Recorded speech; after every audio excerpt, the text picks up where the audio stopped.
This has been a need that has been ongoing in this particular community or this part of the neighborhood for quite a while, where children were having to walk along the street side without a sidewalk and trying to get to not just any school, but an elementary school, Wren in particular.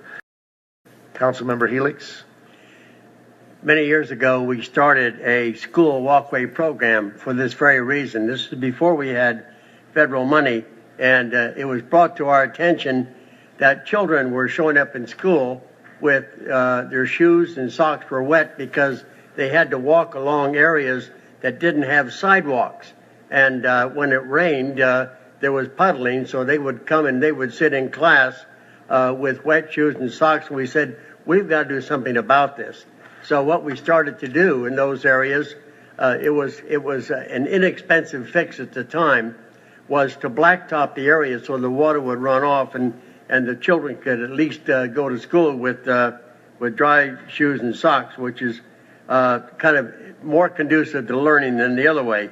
But this program has really been expanded to a safe routes to school projects, and I'm so happy to see it. And we have a number of projects in the city. There's one on Shalimar Road and, of course, Wren Avenue, Lacey Lane, and Landana sidewalks.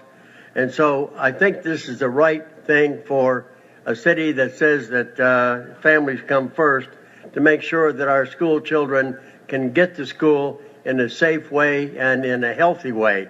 So I really am happy to see that the federal government has joined in and that we're getting some significant money to make sure that we have sidewalks and places for them to walk. So I'm happy about the program and agree it should be a consent item, but it is important to emphasize those programs that we think meet special needs in our community.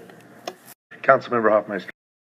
And the kids from the school were, I think, going down to the park. It was a couple weeks back when the weather was really warmer and nicer, and they were holding hands and going across, and then they were trying to figure out how to walk, not be in the hole in the gully. Some were walking on the edge of the road. The parents were standing along the edge of the road trying to keep the cars and the children separated, and it was a whole...